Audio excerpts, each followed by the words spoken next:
everyone, Chris here, and welcome to my channel, and welcome to this week's reading vlog. So we're officially in the second week of July, and I've got a lot of reading to do. I had a very up and down first week. I read one book between the first and the third, and then on the fourth, I finished that and finished a bunch of other books that I had been in the midst of. Then on the fifth, I kept that ball rolling, finished the last book I was in the midst of that I rolled over from June, read an entire another book, and then at around 2 a.m. Saturday morning, Rocky puked, and it looks like he might have worms, so I'm going to have to get a hold of the vet today to find out what I do with that because they were closed over the weekend. So I've been a little stressed, so I didn't get as much reading done as I wanted over the weekend. Currently, my plans for this week is to make a decision on Shelterwood because I'm like 94 pages in, and it is slow, so I'm not necessarily enjoying it. It's a dual timeline that follows an 11-year-old girl in 1909 who is taking a ward that was living with her and going on the run from her creepy stepfather after the ward's older sister disappeared. And we're going to be seeing her journey as she and this little girl and a band of other kids, I would assume, that are similar in nature to her, try to stay one step ahead of the people who might harm them. And then on the other POV, we're in 1990 and we're following Val, who is a ranger and has kind of uprooted her and her son to start a new life where she can find a better career balance and, you know, work on being a single parent. And the park is getting ready to have a grand reopening. And right as this is happening, a teenager goes missing and they end up finding bones of 3 bodies in a cave. My problem right now is that by the time I get into one POV, it's right before we switch. And the momentum from that POV does not pick back up when I pick up the next chapter. So I'm struggling to stay invested because the moment I get invested, we switch POVs. So I'm not necessarily enjoying this, but if it starts to pick up, I will continue with it. If not, I may end up DNFing it because I've gotten really good at DNFing books I'm not into this year, which makes me very happy because I would rather have, you know, 3, 4, 5-star books rather than a ton of 2-star books that I knew weren't going to be, you know, 4-star books, and realizing that they're not going to be 3-star, I should probably let them go. And then the other book I'm partway through is Green Glass House, which follows Milo, whose family runs a smuggler's inn and is getting ready for the Christmas holidays, and he's really excited to not have guests and kind of just have time with his parents when guests randomly start showing up, and they all seem very curious and very mysterious. And he and another girl named Meddy use a kind of D&D style campaign to start looking into how these people got there, what they're doing there, and why it feels so mysterious. And by D&D campaign, I mean they're kind of walking around like they are their characters. So it has been interesting to reread this and get to experience these characters again in this mystery again. And I'm trying to put the pieces together again because it's been so long since I've read it that I legitimately don't know if I know who did it or why. So I'm enjoying my reread of this one. And then tonight so far, before I film this, I started Gunshots and Girlfriends, which came out of my TBR jar, I want to say in like April or May, as a series to continue, and I'm finally getting to it. It's an ebook, so I tend to forget that it exists. I'm about 55 pages in, and so far it's fine. We'll see how the rest of the story goes, but we're following a woman named Poppy, who's a bit of a B-list celebrity, and in the first book comes back to her hometown and helps her aunt run a bed and breakfast. And in the first book is using her B-list celebrity status to be a judge in like a beauty pageant, and I believe it was like another judge fell down face first dead in the potato salad. I don't know what this one is going to entail because we haven't gotten to that, and I honestly didn't read the description. So we're just back with Poppy, and she is taking care of the bed and breakfast. Oh, and did I mention she's a witch and is trying to learn how to use her witchy powers and is very bad at it because she didn't know, and these are relatively new. So we're also seeing her trials and tribulations with that. So we'll see how that one goes. But other than that, I don't really have plans for this week. We're kind of going to play it by ear. The only books that would be off limits are my final book support group TBR, so I won't be touching those. And if I finish this, that takes care of my phase 10 TBR. So maybe I'll pick up some of the books from my phase out your TBR, but we'll see, because I do have a lot, and I mean a lot of library books. I think My TBR in July started at 67, and I think a couple of my holds have come in, so we're probably up around 70 books in total. I'm stressed. That's just so many books, and my reading mojo just hasn't been there because coming off of a crappy June and then trying to transition into July, getting my mojo only to have the issue with Rocky kind of crop up and trying to figure out what I'm going to do with that. So I'm just a wee bit stressed, so we'll see how this week goes, and I will hopefully check back in with you soon to give you an update.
So it is Thursday, and I'm currently hosting some sprints, and I thought I should check in because I've read quite a bit.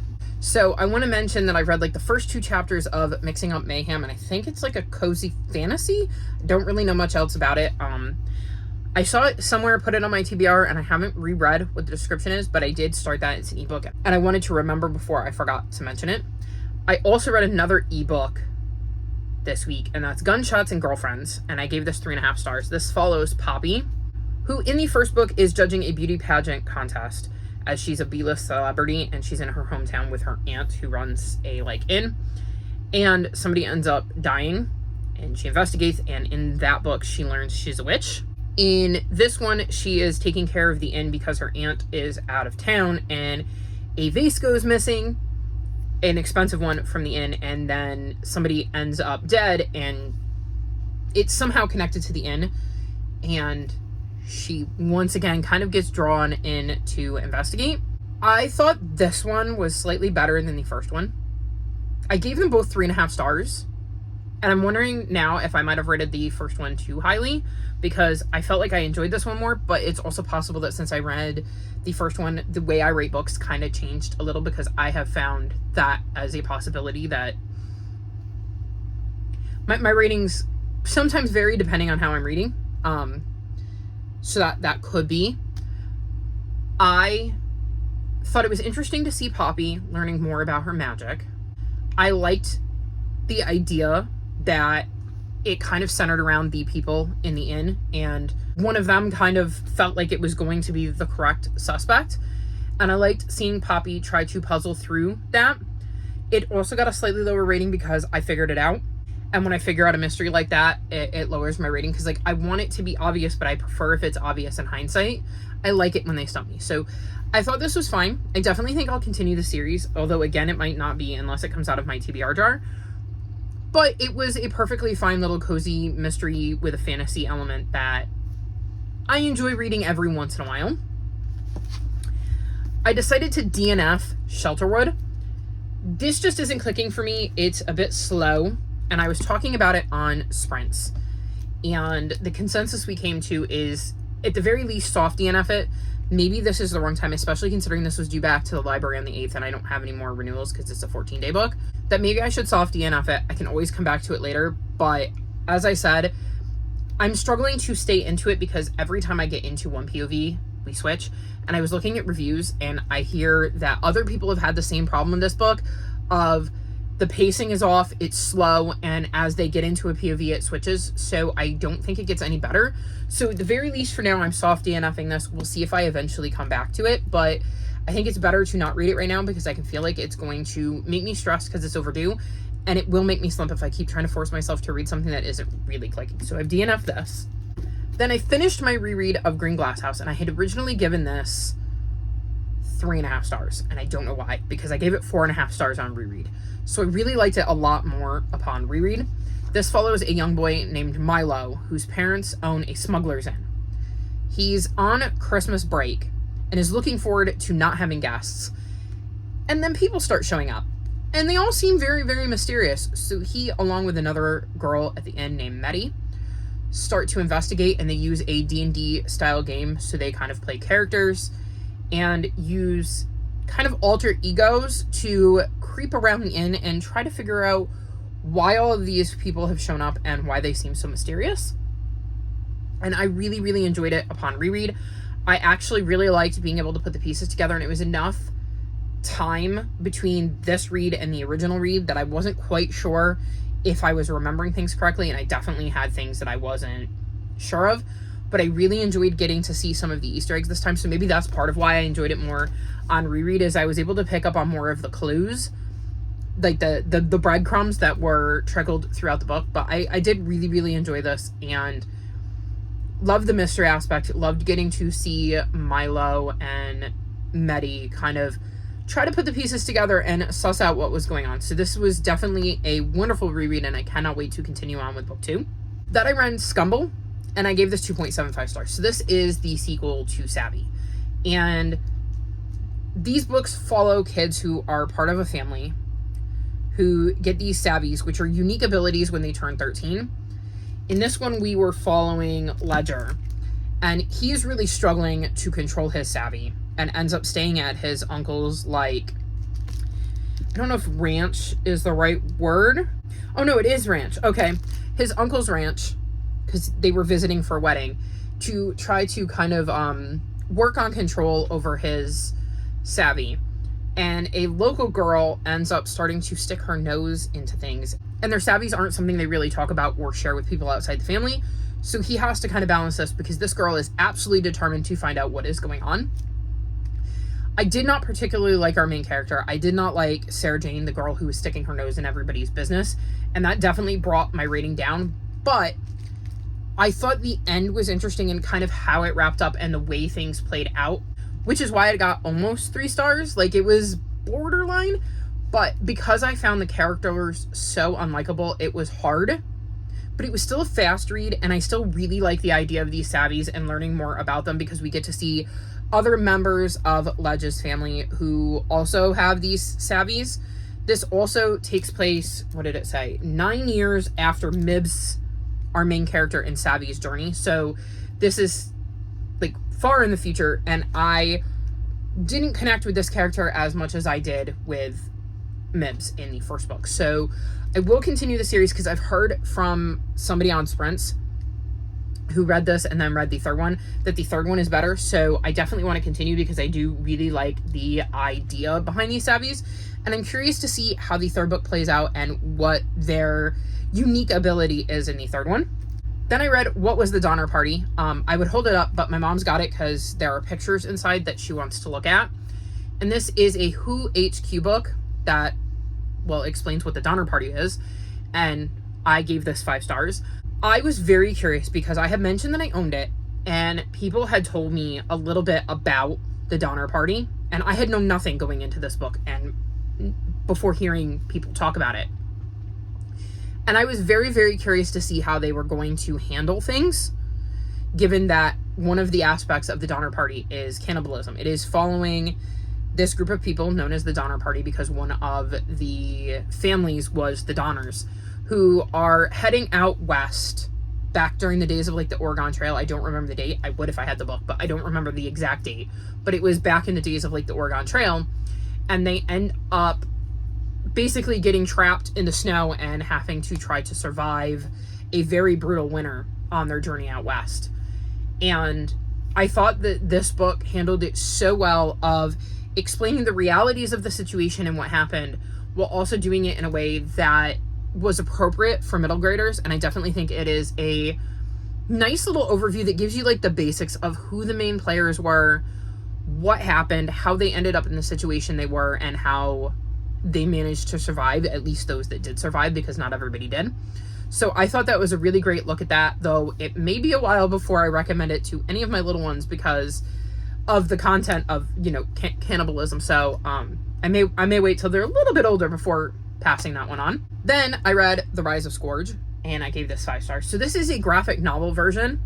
There's also a manga version, and I'm pretty sure they're probably exactly the same, because when you look at them on like Goodreads and Storygraph, they can come up as the same thing. But this is like I said, a graphic novel version. I would pull out the manga version, but it's kind of buried right now. But I loved getting the like color visuals, whereas the manga did not have colored drawings, and I think that's why this gets a slightly higher rating than the manga, because I think I gave that 4.5 stars, because I feel like this brought Scourge to life more. It is super interesting to learn the backstory of this particular cat because of how we are introduced to him and what happens with him in the first arc. I can't really say much more because it would be giant spoilers for the first arc, but if you've read the first arc, you know who he is, and if you want to know more about him, I would highly recommend this, because I think it is a really good look at how he came to be the cat that we meet in the first arc in the Warrior series. Then I read Fox and Rabbit, and I gave this 3 stars. This is I would say, cusp of middle grade graphic novel that follows a fox and a rabbit and some of the fun that they have, adventures they go on. It's very simple. Like, it's getting 3 stars because it is not for me. It is not my target audience, but I think it would be really cool for, you know, somebody who is the appropriate age. It's very simple, but not necessarily in a bad way. And like I said, it just explores Fox and Rabbit and the adventures they go on, and they have certain personalities that show themselves in these books. Like it says, Rabbit really likes to be prepared and is afraid of everything else, but Fox likes trying new things and is afraid of heights. So we kind of see that play out, and like I said, they go on a couple of adventures. Like you have story 1, Fair, Fireworks, and Fred. And then it goes to story 2, Sand, Swimsuit, and Sunset, and so on and so forth. And there is something in story 1 that leads to story 2, etc.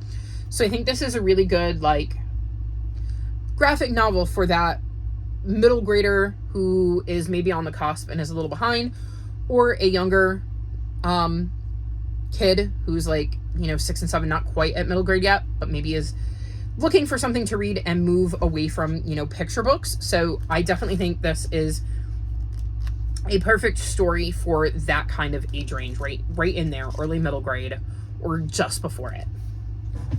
I actually own the next 2 books in the series, so I will probably read them. And then the last book I'm going to mention is Dragon Rider, and I gave this 4 stars. I literally just finished this before filming this. I was reading this on sprints, and this follows Firedrake, a dragon, Ben, a human, and Sorrel, a brownie, who are looking for the mythical place where dragons can kind of live in peace.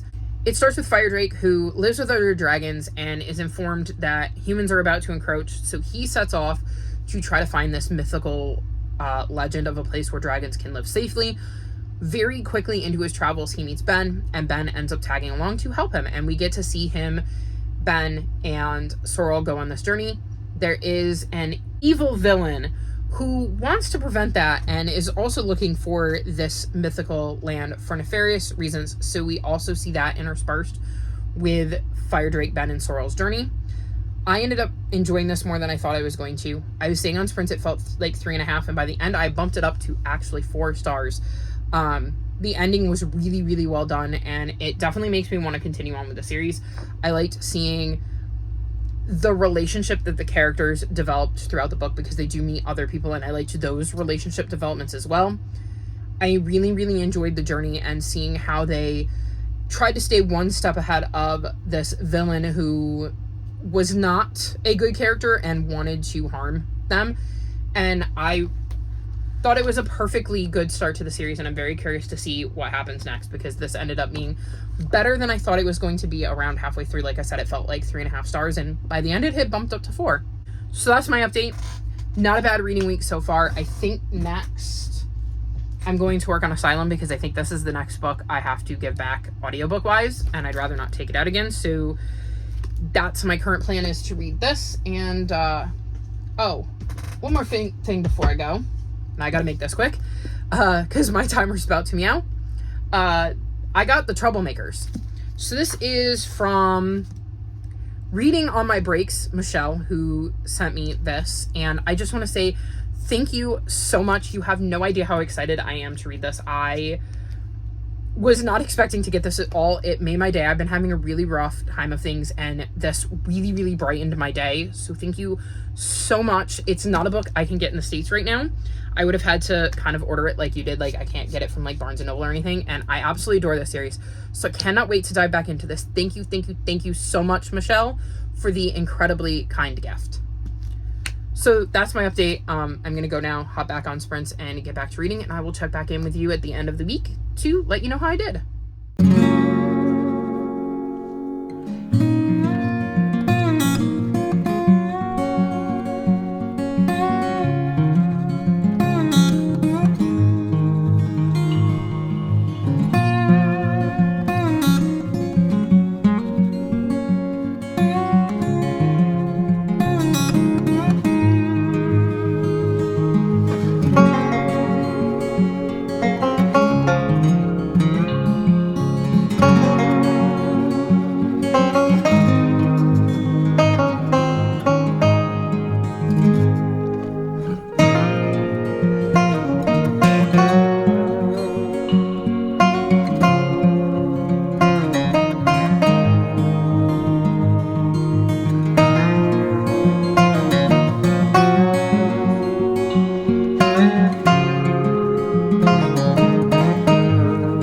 So it is officially Monday, which means I need to wrap this vlog up. It has been a very interesting end of the week. I'm still very, very stressed. It's been a bad, not great week. My concentration has kind of been all over the place. I've been heavily relying on Sprints to get me through some books. In addition to attempting to get a stool sample from Rocky, which is proving to be rather difficult because it's almost like he knows. So he's being very sneaky about using the litter, and trying to deal with the fact that I think Lola's ear infection is back, and trying to get her to allow us to put drops in her ears. We then had a note from our new landlord saying that we need to register the one and only pet he is going to allow us to have. And as you all know, I definitely have more than that. So I'm a little stressed because I don't know how I'm going to handle that. Keep in mind that other than Rocky, every single cat in this house has been in this house for like 7 years. I think Bugsy's almost 7. 6 or 7. So like this has been a thing pretty much for years now. So I'm massively stressed, and honestly, prior to that, I have had multiple pets in my house pretty much since I was like 13 or 14. I've always had more than one. So I don't know what we're going to do about that. I've been very, very stressed and anxious. And another thing I have noticed is that with the air conditioning being on, none of the cats want to be in my bedroom. They're all here right now because I don't have it on, because it cooled off enough that I could shut off the AC. But I realized that these guys are very important to my mental health, and by not having time with them because it was too hot to hang out in the living room and they won't come in my room, I haven't been getting that kitty time that is really good for my mental health. And this was like the worst week. I could not have that because of how bad my mental health was. So I've been trying to shut the air off and deal with it maybe being slightly hotter than I would want it to be, so that I can get a little bit more kitty time. I think the kitties have been struggling too. Less so this one, and more so this one over here. Right, Bug? You can come over too. Come on. He has been massively struggling with this because this is his bedroom, because he hasn't been able to get in here, and I think the heat has been atrocious, and Cielo is now on the floor. It's been so awful, and it's been constant for weeks. So I think he's really been struggling with that. So it's been a very, very long week. In the good news column, while I was sprinting today, I hit 500 subscribers. I'm like absolutely speechless that 500 of you have subscribed to my channel over the years. And I just want to say thank you to anybody who has ever subscribed, who's ever watched a video, who's ever liked a video, commented on a video, spent time with me on a sprint. Thank you so incredibly much. I'm so appreciative of that. It blows my mind that anybody would want or care to hear what I have to say. And I was just absolutely speechless on sprints today because, I mean, I still sort of am, because it is mind-blowing to me that y'all are here and watching me. So thank you, thank you, thank you, thank you, thank you. And now on to what I've read. So we're going to start with the ebook I'm in the middle of. I'm reading A Spoonful of Time. And this is a middle grade, and it follows Maya, who is living with her mom and her grandmother. And she doesn't really know her grandmother all that well. Her grandmother is starting to really slide into some depths of, I think, like dementia. And her mom is quite the workaholic. And I think her grandmother just showed up one day and said, well, I'm here now, deal with it. And that was her meeting her grandmother. Now she's been living with her for a while and having to kind of take care of her, and help her mom out, because like I said, her grandmother isn't always conscious of where she is, what she's doing, and who's around. And one day she is making food with her grandmother, food that is very important to her culture. And her grandmother grabs her arm, and all of a sudden she's looking at a table, and it's got a man and a little girl, and she stares at the man for a minute and realizes it's her grandfather. And if that's her grandfather, who's very much dead, and he's young, then that little girl must be her mom. She soon learns that her family does have this ability to kind of travel back in time, although it doesn't hit every generation, which is why her mom never taught her about it. So she's attempting to learn about this ability to time travel from her grandmother, who isn't always, like I said, present. So she's kind of struggling through that, and we're kind of watching her as she learns more about time travel and more about her family through this ability to travel in the past. And I'm enjoying it. I think I'm like 2/3 of the way in, and I'm really, really enjoying her discovering more about this ability, discovering more about her family. Some interesting things have happened to her while she was in the past, when it comes to things that she has learned on her travels. And it's really cool because they have recipes in here that are the food that is being mentioned in these stories. So I think that's really cool, and I'm really, really enjoying it. The other book I'm partway through is Me and Mr. P, and I'm on page 46.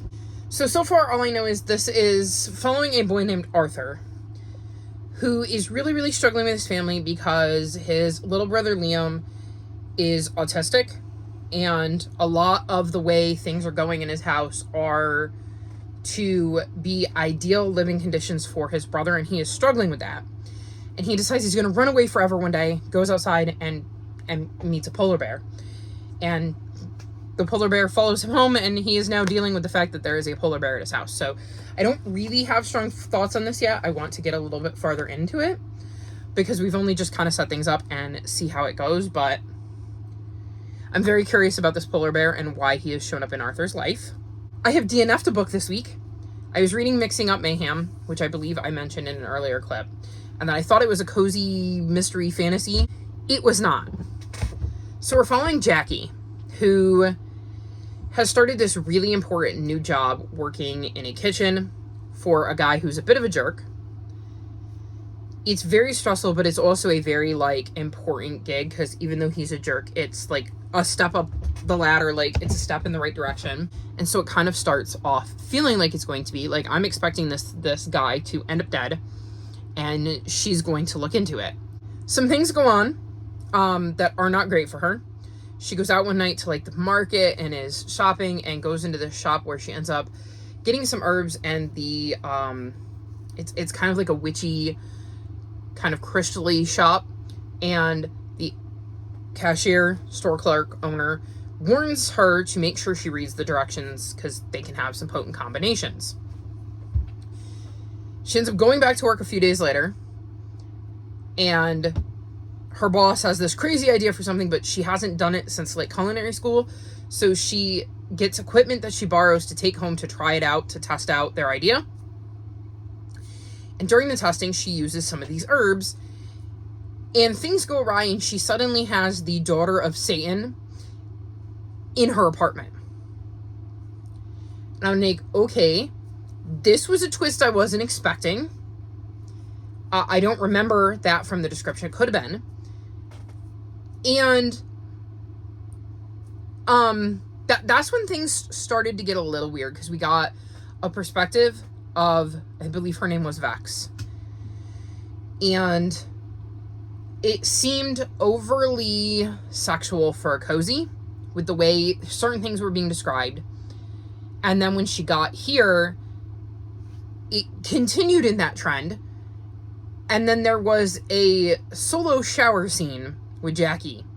And I'm not going to get into the details of it, but let's just say that one of the things about cozies that make them cozies is that there is no spice. It's bland, and this was not bland. So it's like no major on-screen violence. Like, obviously there's death, but there's nothing gory. They don't get into a lot of details. No swearing, and no spicy stuff. And this was spicy. And I was only like 80 pages in. I read some reviews and it sounds like it's not going to be a book for me, so I'm walking away from it. Fun fact, it is marked as a cozy mystery on Goodreads. It is marked as erotica on Storygraph, and I did not look at that first. So I just went, yeah, I don't think this is a book for me, because if I'm reading a cozy book, it should be bland. Like, that is what I expect when I go into a cozy. Like, I was talking to my friend Omi about it, and we were talking about, like, romances and how, like, I go into a romance expecting that there could be some spice. It's a romance. We agreed that, like, we go into cozies and, like, the idea is that we don't have to worry about that. Whereas I go into every romance going, is this book going to make me uncomfortable because of something spicy? Is it going to be too spicy for me? Or I try to find reviews, or when I'm listening to a booktuber talk about it, I appreciate the ones that let me know how spicy it is, because then that lets me know whether it's a book I want to pick up. So, one of the perks of cozies is that I know it's not going to be too gory for me, which is a problem sometimes with thrillers where they get into too much detail and I don't enjoy it. And romances where it's too spicy for me and I don't enjoy it. So, like, it's much more my speed when I'm reading a cozy to know that, like, I don't have to worry about any of those things that I know I don't like. So this one is definitely mismarked, and I DNF'd it because it is definitely not for me, and if I had known that going in, I never would have picked it up. So those are the three non-books I finished, because I DNF'd one and I'm in the middle of two. Of the books I finished, I read Aunt Dimity Detective, and I gave this 3 stars. This is a reread for me, and this is a cozy mystery. So this follows Lori, who in the first book finds out that Aunt Dimity, who she believed was a character from stories that her mom made up to tell her before bed, is actually a real person, and that she and her mom were friends during the war, kept in touch right up until her mom's death. And when Aunt Dimity dies, she leaves everything to Lori, and Lori ends up moving to this tiny town in, I believe, like England. She inherited a cottage from Aunt Dimity and ends up completely living her life now in this cottage that she's inherited from Aunt Dimity.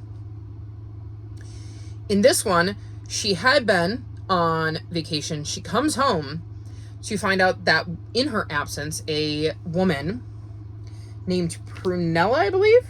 Yes, Prunella. Started renting a local cottage, and during the space between the time Lori left and the time she got back, because she went to America to visit family for a few months, this woman was nasty to a ton of the residents of the town, was just not a very good person, and ends up being found murdered in her cottage that she was renting. And so now Laurie is looking into this murder because it sure is looking like one of the people who live in Finch is responsible, and Laurie is trying to puzzle the pieces together. This one was not my favorite. I think because there's two reasons. So Laurie is in a relationship, and she can sometimes have a bit of a wandering eye, and we experience that a lot in this one, and I don't like that. The other reason is that everything that came out about this woman made her sound awful, and it made it really hard to care why she died. And because you're more attached to the villagers of Finch, you don't really want any of them to have committed this crime. So it got a 3-star. It is a really fast read though, so like it was really good for this week when I'm very stressed and struggling to focus because it's cozy. I should also mention, when Laurie gets to the cottage in the first book, she finds a blue journal that allows her to connect with Aunt Dimity in the beyond, and she gets to converse with her. So Aunt Dimity is usually helping her via this journal solve whatever mysteries she's, puzzling through in the book. And yes, Cielo is right there. Just so helpful, guys. Anywho, I like this series. It was a very quick, fast read, and it was something I kind of needed. So, not my favorite book in the series, but it was a good book for me to read right at the moment. Then I finished The World Between Blinks, and I gave this 4.25 stars. This follows cousins Marisol and Jake, and they're at their Nana's house, and she has recently died, and they're there with family trying to clear it out. We're trying to keep the camera away from Cielo. We're going to see how this works. They're trying to clean it out because it's not in great shape, and they want to sell it. And they end up finding a kind of map from their Nana that's about this lighthouse nearby. And they go to the lighthouse and end up slipping into the world between blinks. And it's where lost things go. And they very quickly realize they're not really supposed to be there. They could get stuck there forever, but the person that has the ability to get them back to their own world doesn't really want to be found, so they end up trying to chase him down. And that is our story, is them in the world between blinks trying to chase down this guy so that they can get home. And I thought this was really interesting. I loved seeing what ended up in the world between blinks because, like I said, it is a magical world where lost things are found. There are definitely some very intriguing things that pop up in this book and are really interesting references when it comes to things that have been lost. I like seeing the relationship between the cousins, and we get both of their POVs, so it is very interesting to see how each of them is interpreting the world between blinks and how they feel about being there, because they're both going through some things. I love some of the characters they meet along the way. I love how the story kind of wraps up and how it all kind of comes together in the end. And I'm very, very curious to see where book 2 goes, based on the way this kind of tied up and what they get up to in the next one, if we're even following Jake and Marisol again, or if we're going to be following new people. I don't know, but I'm very, very curious, so I definitely want to continue on with the series. Oh, I just realized I started As Brave as You, and we're following Genie, who is spending the summer at his grandparents' house and is learning that his grandpop is a little bit eccentric, and we're going to be seeing some of the secrets that his grandpop has been keeping. I'm only 92 pages into it, so I don't have strong thoughts. It was not hooking me the way I needed it to hook me, so I moved on to other stuff that were maybe going to engage me a little bit more, just because my head was all over the place, which is why I almost forgot that I was even reading it, but I have started this. I also finished Asylum, a memoir and manifesto by Adafi Akporo, and I gave this 4.5 stars. So this is exactly what it says. It is Adafi's story. He was a gay man in Nigeria, and we see his life in Nigeria, being a gay man, getting found out, his life is in danger, and then him fleeing to New York City and getting detained at a detention center in New Jersey, and the process of him trying to get asylum here in the States, because he knows if he goes back to Nigeria, he's forfeiting his life, essentially. It's not safe for him there anymore. And he goes really in depth about what it is like to be stuck here. And this book made me so incredibly angry. Again, 4.5 stars. Really great book. But it made me incredibly angry. Because there are just so many things that are wrong with the way he was treated when he got here. And one of the things I'm going to mention, because I did mention this on Sprints, is he talks about once they got to the detention center, you stop being referred to by name, you're referred to by a 9-digit number or your bed number. I'm going, you know who else was referred to by a number? The Jews during the Holocaust. Why are we doing that in the United States? Because this was 2016. This is not like it was before that. No, it was 2016. I was so angry. So incredibly angry. And I think he does a great job of laying out exactly what is going on, how this works, why the system is broken, and talking about some of the things that need to be changed to make the system better, even if he doesn't necessarily have like a complete plan as to how that is. And I think this is such an incredibly powerful book. It's such an important book to read because he really does do a deep dive into his own personal experiences with the process of getting asylum and then getting free, continuing to be a part of that world, but also what it is like to be somebody who fled Nigeria because he was gay and it was no longer safe for him there because it's legal to be gay in Nigeria. And to get here and to get asylum and to still have issues because he's gay and he's black and gay and he's an immigrant, and all of the stress and trauma and discrimination he faces because of those things when he came here to be free. And it's a whole nother level of discrimination, and it is not the rosy picture he maybe thought it was going to be. So I think this is an extremely important read. I think more people should read this. Like, I would highly encourage you to read this book because it is eye-opening. And like I said, it made me very, very angry hearing that this is something that is happening. I'm going to try to get my mom to read it because he does such a good job at very simply laying out what the system is like and why it is so broken. So, I don't even have the words to go into how disgusted I am. And yeah, great book. I feel so horrible for him and anybody else that has to go through this because it's just awful that is happening here. Then in a slightly lighter note, I read The Last Chance Library by Freya Sampson, and I gave this 4.5 stars. So this follows June, and she works at a librarian in her tiny little hometown. She is still grieving the death of her mom and is kind of shy and kind of stuck in a rut.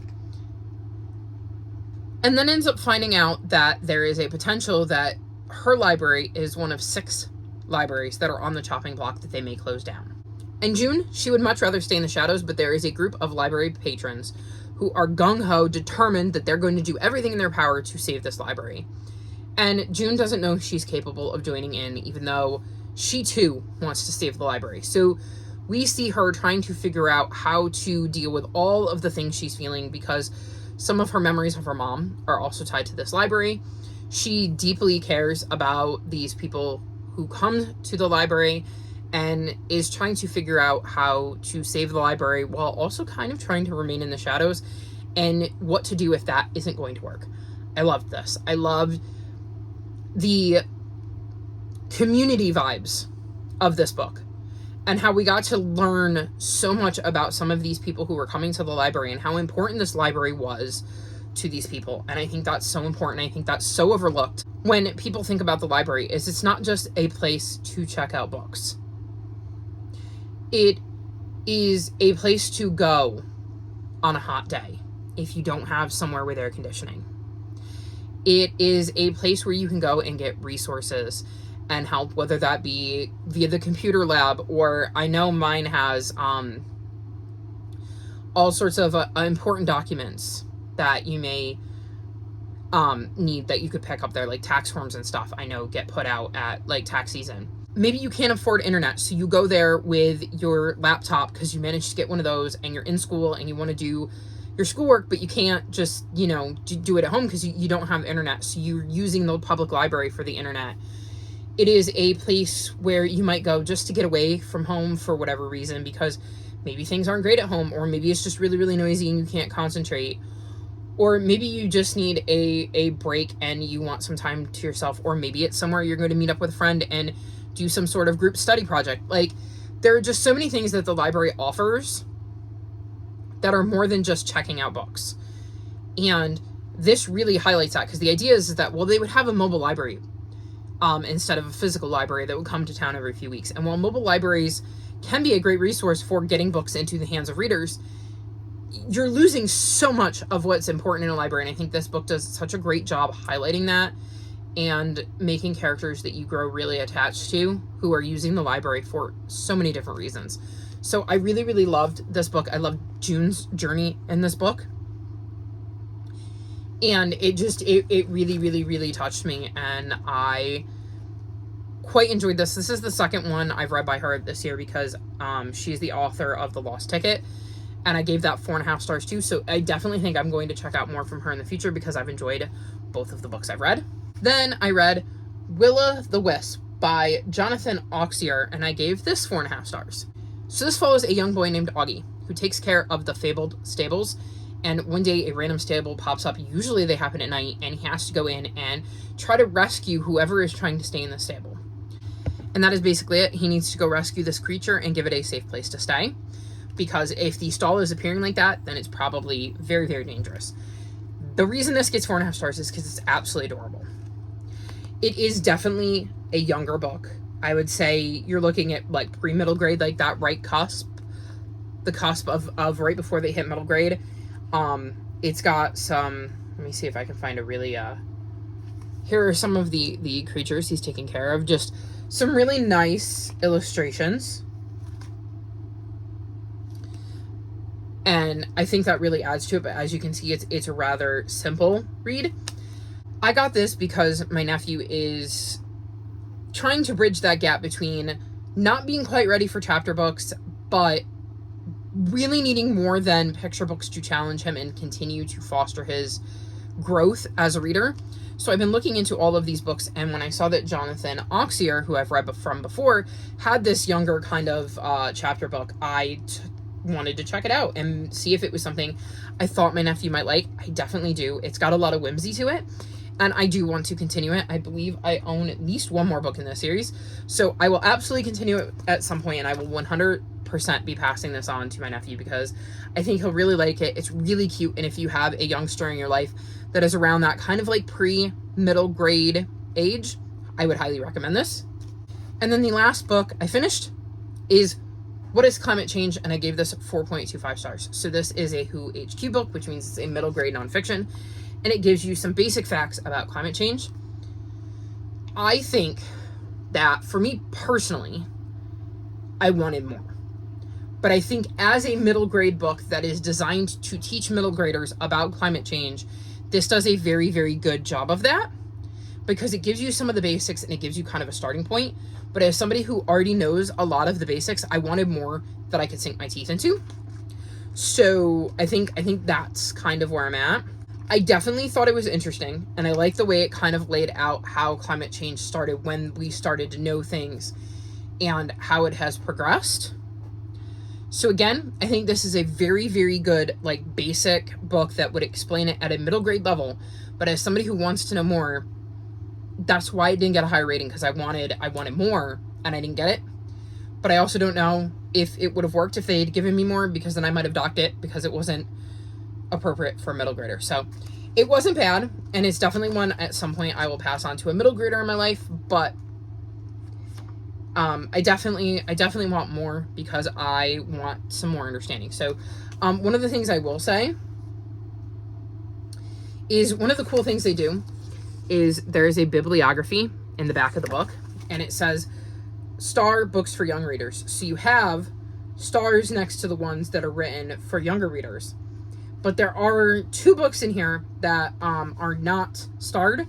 So it makes me kind of want to check those out, because those might be good books for me to kind of continue my journey. But I also like the idea that there are some for young readers, so younger readers can continue their journey as well. So I think that's another really cool thing that the Who HQ Books does, is give you places that you can get more information. And there are also websites where you can continue to get more information on whatever topic you're learning about in one of these books. So not bad, not my favorite, but I think it was perfectly serviceable for the target age group.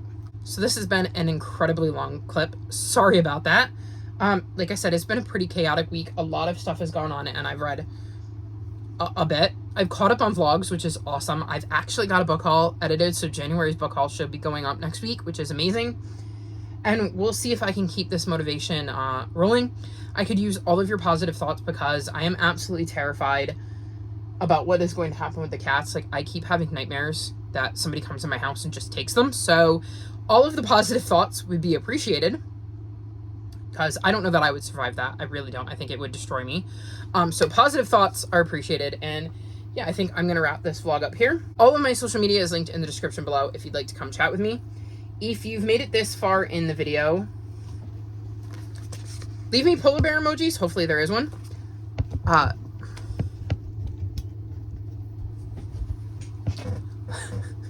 She wanted to come for the outro, guys. Like this video and subscribe to my channel, and we'll talk to you next time. Bye!